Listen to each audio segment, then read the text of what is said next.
नमस्कार, आप capital TV Bihar देख रहे हैं। मैं हूं आपके साथ समीक्षा तिवारी। भोजपुरी स्टार से एमएलसी बने पवन सिंह का राजनीतिक सफर अब उस मोड़ पर जा पहुंचा है जहां भीड़, स्टारडम और लोकप्रियता से आगे बढ़कर उन्हें खुद को एक जिम्मेदार नेता के रूप में साबित करना होगा। फिल्मों और स्टेज शो की दुनिया में नाम कमाना एक बात है, लेकिन विधान परिषद जैसे सदन में बैठकर राजनीति करना और लोगों के मुद्दे को समझना बिल्कुल ही अलग चुनौती है। अब तक पवन सिंह जहां अपने गाने और फिल्मों और बड़े जन समर्थन के लिए पहचाने जाते थे, वहीं अब उनकी पहचान का अगला दौर शुरू हो गया है।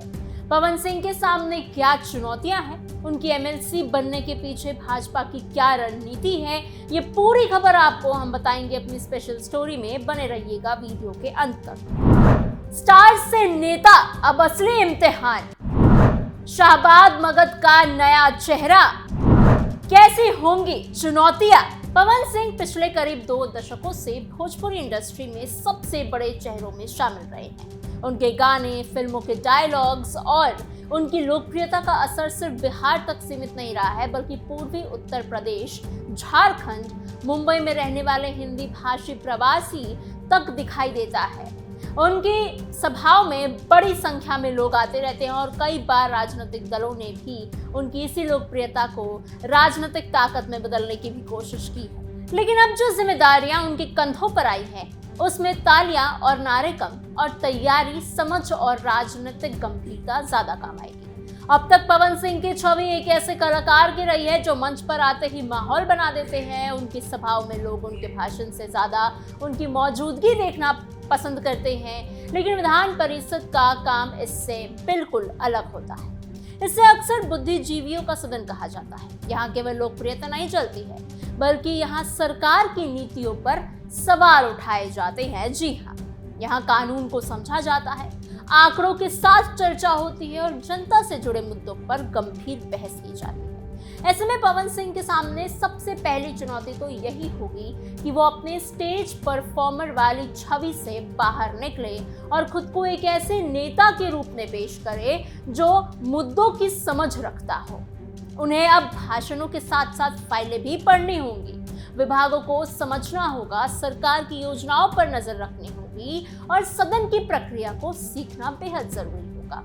राजनीति में केवल लोकप्रिय होना ही काफी नहीं होता है, यहाँ टिकने के लिए तैयारी और लगातार काम करना पड़ता है। अगर पवन सिंह इस बदलाव को स्वीकार कर लेते हैं तो उनके लिए आगे का रास्ता बेहद मजबूत और आसान भी हो सकता है।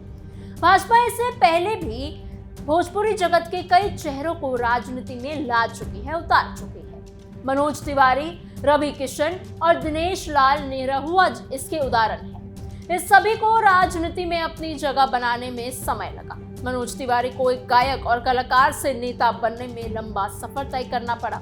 रवि किशन अपने बयानों और सार्वजनिक मौजूदगी के कारण चर्चा में बने रहे, लेकिन नीतियों पर होने वाली गंभीर बहसों में उनकी मौजूदगी कम दिखती है। दिनेश लाल निरहुआ ने भी राजनीतिक पहचान बनाने के लिए लगातार काम किया। ऐसे में पवन सिंह के सामने भी मौका है और चुनौती भी है कि वो खुद को बाकी कलाकारों से अलग तरीके से स्थापित करें। लेकिन राजनीति की राह सिर्फ सदन तक तो सीमित नहीं होती। पवन सिंह की निजी जिंदगी भी कई बार सुर्खियों में रही।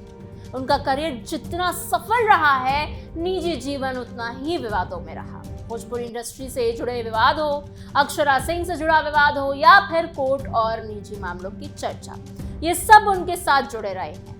राजनीति में आने के बाद इन मामलों का असर और भी ज्यादा बढ़ जाता है, क्योंकि विपक्ष हर मौके पर सवाल उठाने की कोशिश करता है। विपक्ष ढूंढता है कि कब कोई ऐसी गलती दिख जाए जिस पर हम सवाल उठा सकें। उनकी पत्नी ज्योति सिंह के साथ चल रहा तलाक का मामला भी अब चर्चा में आ रहा है। दोनों पक्षों के वकीलों की तरफ से ये सामने आया है कि मामला एलिमनी यानी गुजारा भत्ते की रकम पर अटका हुआ है। राजनीति में आने के बाद निजी जीवन के ऐसे मामले भी सार्वजनिक चर्चा का हिस्सा बन जाते हैं, जिस पर लोग अलग अलग टिप्पणियां करने लग जाते हैं। अगर ये विवाद लंबे समय तक चलता है तो विपक्ष इसे राजनीतिक मुद्दा बनाने की कोशिश कर सकता है। एमएलसी नहीं, भाजपा का बड़ा दाव। पवन के कंधों पर पूर्वांचल मिशन। इसके अलावा सोशल मीडिया भी अब नेताओं के लिए बड़ी चुनौती बन चुका है। ज्योति सिंह के पोस्ट कई बार वायरल होते हैं। ऐसे में पवन सिंह के लिए जरूरी होगा कि वो ऐसे किसी भी विवाद को आगे बढ़ने से रोके। राजनीति में छवि बहुत मायने रखती है और आज के समय में सोशल मीडिया किसी भी मुद्दे को मिनटों में बड़ा बना सकता है। उनके सामने अपने सार्वजनिक व्यवहार को लेकर भी चुनौती है। पहले कलाकार के तौर पर जो चीजें सामान्य मानी जाती थी, राजनीति में वही सवाल बन जाती है। हरियाणवी डांसर और अभिनेत्री अंजलि राघव के साथ बॉडी टच और कमर छूने को लेकर जो विवाद हुआ था पवन सिंह के साथ, उस तरह की कोई भी घटना भविष्य में उनके लिए बेहद मुश्किल पैदा कर सकती है। अब वो सिर्फ कलाकार नहीं रह गए हैं, बल्कि अब वो निर्वाचित जनप्रतिनिधि बन चुके हैं। एमएलसी बनने के बाद उन पर सांसदीय आचार संहिता और विशेषाधिकार से जुड़े नियम लागू हो गए हैं। ऐसे में कोई बयान, कोई मंचीय व्यवहार या फिर पुरानी आदत भी सीधे राजनीतिक नुकसान में बदल सकती है। लेकिन भाजपा ने उन्हें सिर्फ एक चेहरे के तौर पर ही नहीं चुना है। पार्टी के सामने बिहार में खास करके शाहबाद और मगध क्षेत्र को लेकर बड़ी चुनौती हमेशा से रही है। यही वजह है कि पवन सिंह को राजनीतिक भूमिका दी गई है। आरा, बक्सर, रोहतास और कैमूर वाले शाहबाद क्षेत्र और उसके आसपास के इलाकों में भाजपा को पिछले चुनावों में उम्मीद के मुताबिक नतीजे नहीं मिले हैं। 2024 के आम चुनाव में भी इस इलाके में एनडीए को नुकसान हुआ था। आरा, बक्सर और सासाराम जैसी सीटें भाजपा के हाथ से निकल गई थी। काराकाट सीट पर खुद पवन सिंह निर्दलीय उम्मीदवार बनकर उतरे और दूसरे स्थान पर रहे थे। इस चुनाव में उपेंद्र कुशवाहा तीसरे नंबर पर चले गए थे। उस चुनाव ने यह दिखाया कि पवन सिंह के पास व्यक्तिगत लोकप्रियता और वोट खींचने की क्षमता तो है। उन्होंने करीब 2.3 लाख से ज्यादा वोट हासिल कर यह साबित कर दिया था कि उनका अपना प्रभाव क्षेत्र मौजूद है। लेकिन अब स्थिति बदल गई है। पहले वो अपने लिए वोट मांग रहे थे, अब उन्हें पार्टी के लिए माहौल बनाना होगा।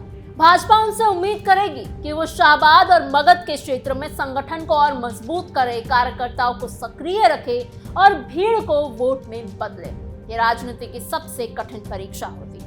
मंच पर लाखों लोग आना और बूथ पर वोट पड़ना दोनों बेहद ही अलग चीजें हैं। पार्टी की नजर खासतौर पर स्वर्ण और युवा वोट बैंक पर रहेगी। माना जाता है कि पवन सिंह खासकर राजपूत समाज और युवाओं के बीच प्रभाव रखते हैं। भाजपा चाहती है कि इस प्रभाव का इस्तेमाल संगठन को और मजबूत करने और राजनीतिक लाभ लेने के लिए किया जाए। सिर्फ परिषद नहीं, बड़ा लक्ष्य आगे। 60 सीटों पर पवन फैक्टर, भाजपा का नया चुनावी हथियार। इसके साथ एक और सवाल भी जुड़ा है और वो ये है कि पवन सिंह का अपना राजनीतिक भविष्य। लंबे समय से ये माना जाता रहा है कि उनकी नजर लोकसभा की राजनीति पर रही है। 2024 में उन्हें आसनसोल से टिकट दिया गया था, लेकिन बाद में टिकट वापस ले लिया गया। इसके बाद उन्होंने काराकाट से निर्दलीय चुनाव लड़ लिया। अब भाजपा ने उन्हें विधान परिषद भेजकर एक तरह से राज्य की राजनीति में भूमिका दी है। ऐसे में उनके सामने चुनौती होगी कि वो खुद के लिए आगे का रास्ता कैसे तैयार करते हैं, कैसे बनाते हैं। एमएलसी की भूमिका राज्य तक सीमित होती है, लेकिन उनकी लोकप्रियता उससे कई बड़ी है। अगर वो सिर्फ पटना और विधान परिषद की राजनीति पर ही सीमित हो जाते हैं तो उनका राष्ट्रीय स्तर का फैन बेस धीरे धीरे कमजोर पड़ सकता है। लेकिन अगर वो केवल शो, प्रचार, सभाओं में ही व्यस्त रहते हैं तो विधायी जिम्मेदारी को नजरअंदाज करते हैं तो उन पर गैर गंभीर नेता होने का आरोप लगेगा। इसलिए उन्हें दोनों के बीच में संतुलन यानी बैलेंस बनाकर चलना होगा। यहीं पर भाजपा की बड़ी रणनीति भी दिखाई देती है। पार्टी सिर्फ बिहार नहीं बल्कि उत्तर प्रदेश विधानसभा चुनाव को भी ध्यान में रखकर चल रही है। पिछले कुछ समय से पवन सिंह सक्रिय राजनीति में शांत दिखाई दे रहे थे। अंदर खाने उनकी नाराजगी की चर्चाएं भी थी। ऐसे में उन्हें एमएलसी बनाना एक राजनीतिक संदेश भी माना जा रहा है। भाजपा जानती है कि पवन सिंह सिर्फ एक ऐसे नेता नहीं है बल्कि एक बड़े सांस्कृतिक चेहरा भी है जिसका फायदा वो उठा सकते हैं। उनकी लोकप्रियता सोशल मीडिया पर भी बेहद ज्यादा है। पूर्वांचल के करोड़ों युवा स्मार्टफोन के जरिए उन्हें देखते हैं, सुनते हैं। ऐसे में भाजपा उनके जरिए डिजिटल माहौल बनाने की कोशिश कर सकती है और कर भी रही है। माना जा रहा है कि वो सीधे परोक्ष रूप से 60 से 70 विधानसभा सीटों पर असर डाल सकते हैं। जी हाँ, इनमें बलिया, गाजीपुर, चंदौली, वाराणसी, मिर्जापुर और जौनपुर जैसे इलाके शामिल माने जाते हैं। इन क्षेत्रों में भोजपुरी भाषा और सांस्कृतिक पहचान का बड़ा असर है। उत्तर प्रदेश की राजनीति में राजपूत मतदाता भी महत्वपूर्ण माने जाते हैं और भाजपा इस वर्ग को अपने साथ मजबूती से बनाए रखना चाहती है। और क्योंकि पवन सिंह भी राजपूत हैं, इस वजह से उन्हें इस चीज में इस्तेमाल किया जा सकता है। पवन सिंह इसी समाज से आते हैं तो पार्टी मानती है कि वो इस वर्ग को और युवा वोटरों के बीच खास प्रभाव भूमिका निभा सकते हैं। इसके साथ भाजपा लंबे समय से राष्ट्रवाद और स्थानीय संस्कृति को जोड़कर राजनीति करते रही है। ऐसे में पवन सिंह अपनी गायकी, भाषा और क्षेत्रीय पहचान के जरिए इस रणनीति को और मजबूत करने में इस्तेमाल हो सकते हैं। लेकिन आखिर से सारी बात एक जगह आकर रुक जाती है और वो है प्रदर्शन। राजनीति में शुरुआत बड़ी बात नहीं होती, लंबा टिकना जरूरी होता है। पवन सिंह के पास लोकप्रियता है, पहचान है, भीड़ है और अब राजनीतिक मंच भी है। लेकिन आने वाले समय में लोगों की नजर इस पर होगी कि वो सदन में क्या करते हैं, जनता के लिए क्या मुद्दे उठाते हैं और राजनीति को कितनी गंभीरता से लेते हैं। एमएलसी बनना उनकी राजनीतिक सफर की मंजिल नहीं है, बल्कि शुरुआत है। अब उन्हें ये साबित करना होगा कि वो सिर्फ एक भोजपुरी के सुपरस्टार नहीं, बल्कि एक ऐसे जनप्रतिनिधि भी हैं जो जिम्मेदारी निभाना जानते हैं।